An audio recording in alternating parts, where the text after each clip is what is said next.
Once there lived a pair of twin sisters who loved each other deeply, so deep that they would share everything they had. It just so happened that they got married at the same time, and then got divorced very soon at the same time. But little did they know, one of them was pregnant. So the pregnant one said, "Don't worry, sis. Whatever is mine is yours too. We will share this baby." They even had it documented that the other one will be the baby's second guardian. Soon after that, a cute little baby girl was born. The aunt held the baby in her arms lovingly. "Oh, she's such a cutie. And look, she has my eyes." "Huh? You must be kidding. Give her to me. Let me hug her first. And oh, look at her. Isn't she a little tiny version of me?" Well, that baby was me. And ever since then, I've been living the craziest life with two crazy moms who were head over heels in love with me. I'm Belinda. Please like and subscribe. My mom and Aunt Celine had once been the closest pals, but no one would ever believe that now, because the only thing they always did was fight over me. Belinda spoke her first word. She said, "Ummy." Can you believe that? What? I'm sure you've misheard mommy. That's me. What's an ummy anyway? It's short for aunt plus mommy. That's me. I always knew she liked me more.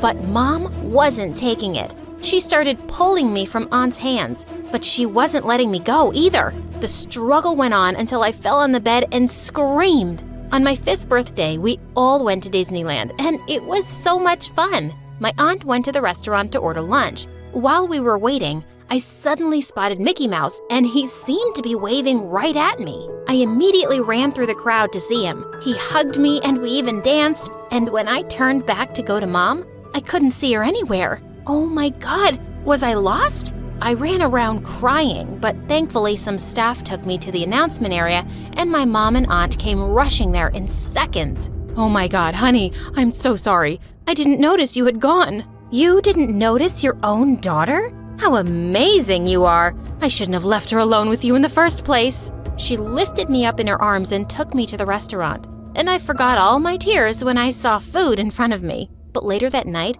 I saw Mom crying in her room. She hugged me as soon as I entered. "I'm so sorry, darling. I never thought I'd be so stupid. Your aunt was right to be angry. I almost lost you." "Mommy, it's okay.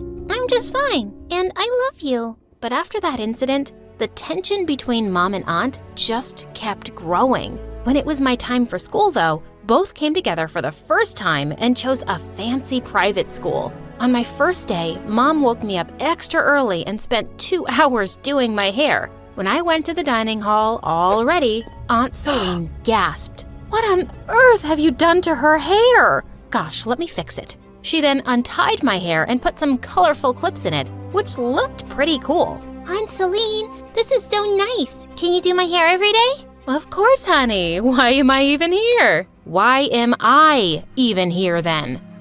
Mommy, do you hear that? That's the school bus. See you two later. Love you." "Love you too, my dear." I think she said that to me.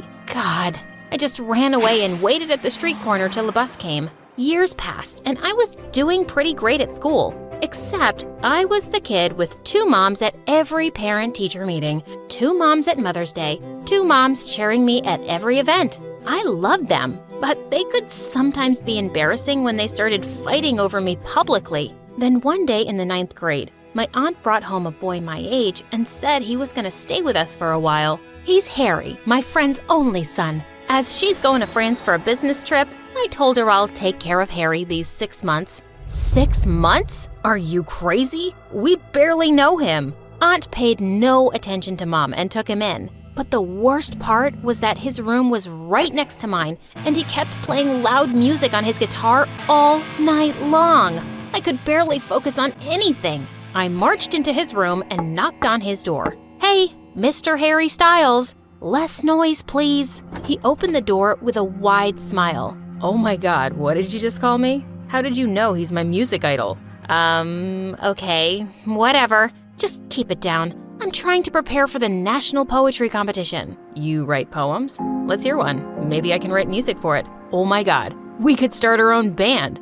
Who was this dummy and why was he here? I just walked away and he went right back to playing as loudly as ever. A few days later, it was my 15th birthday, and like every year, it was a war between my moms to decide everything for the party. But in the end, they threw a great one with all my friends from school, and Harry even played some songs, and he was actually pretty good. After he finished playing, I went over to him. "Okay, I have to admit, I really like your songs." "Whoa, that's a biggie coming from you. Thanks, Mrs. Shakespeare." I laughed and he pulled me onto the dance floor. But just then, someone pulled me away. It was Mom. "What's going on here? Is this boy flirting with you?" "So what if he is? He's a gem. I know him like his mom." "But I don't know him or his mom. And I don't want him and Belinda getting so close." And she took my hand and started walking. But my aunt took my other hand and tried to stop me.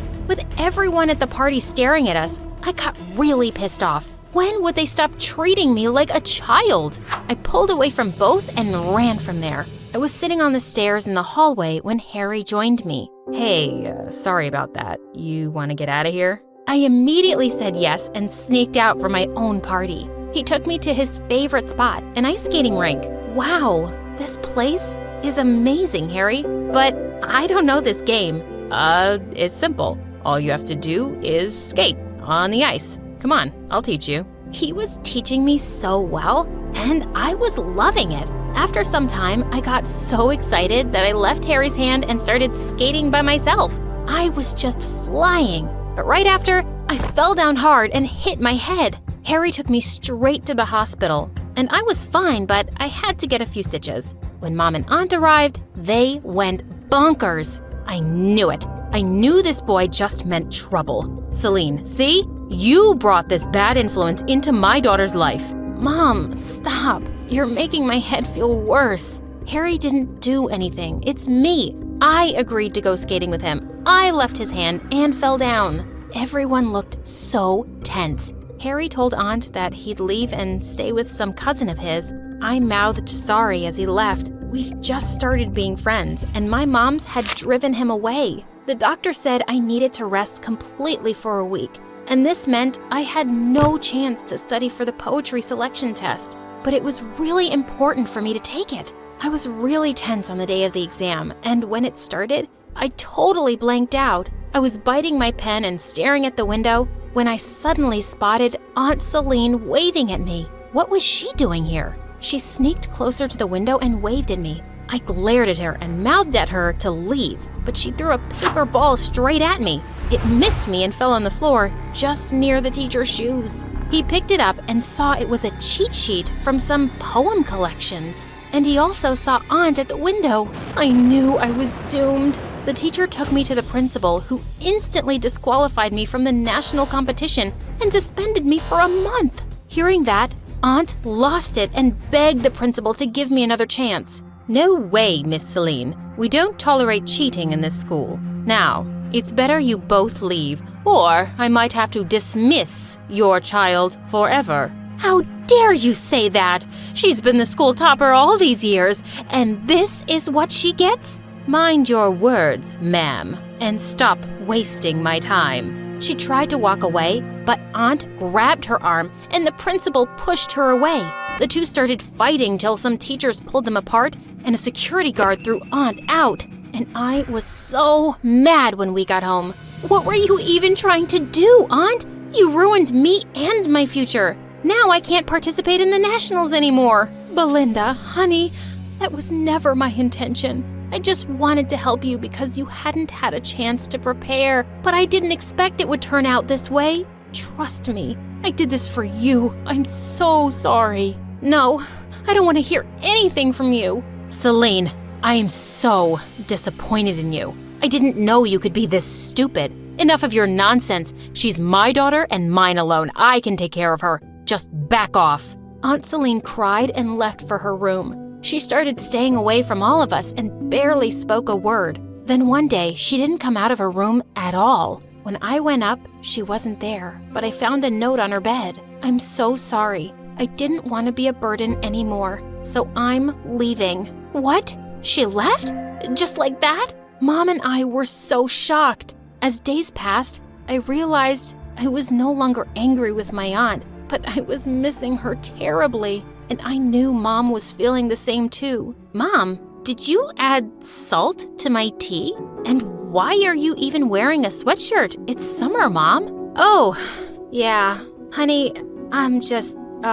sorry, my dear. I don't know why, but I'm just not myself these days. I know why, Mom. You're missing Aunt too. What if she just forgets me, Mom? Maybe she'll just have a kid of her own and never think of me. No, honey, that's medically impossible for her. You know, that's why I promised her that you're her kid too, but we just got so crazy. Oh no, Aunt can't have children? Now I was feeling worse for my aunt. I just had to get her back. I tried contacting her several times through emails and phone calls, but she just never replied. Then one day, I got some good news from my school. My teacher had spoken to the principal, and she was ready to give me a second chance in the national poetry competition. I wrote an emotional poem about Mom's love, and even better, I was selected to read it out loud for the final round of the competition. I could take my mom, but I so wanted my aunt to be there too. I sent her the invitation by email and reserved her a seat in the front row, hoping she'd show up. I also texted Harry to come. On the big day, I was so nervous, and Mom was there with me backstage, cheering me on. But she isn't there yet, right? Tell me, Mom, is Aunt Celine here? No, honey, but listen, I'll record the whole thing for her, okay? And she'll be so proud of you, so give it your best. As I walked onto the stage, I looked up nervously at the crowd, and my eyes fell on Harry and Aunt Celine. I was so happy. They gave me a thumbs up, and I started off confidently. But as I was reading, I got an emotional look at my mom and aunt sitting together. For me, from the day you're born, you have a friend in your mother, to laugh and cry on her shoulder and share secrets with one another. Someone with the biggest heart. She'd walk through fire for you. I can't believe I'm so lucky that I got not one mom, but two. As soon as I finished, I ran down to Mom and Aunt and hugged them. Aunt Celine, you're not just my aunt, you're my mom. I'm promising you, I am and always will be your daughter. I missed you so much. Please, please come back. She cried and hugged me. You know how much I missed you both. Bells, I'm glad you understood. I did everything out of love. And don't be mad. If I come back, I'll still do anything for you. We laughed and Mom apologized to Aunt and Harry too. Just then the winner was announced. Honey, you heard that? That's you, Belinda. You won the nationals. Wow, that's great. But you know, I think I've already won. I have the greatest moms in the world. I'm the luckiest.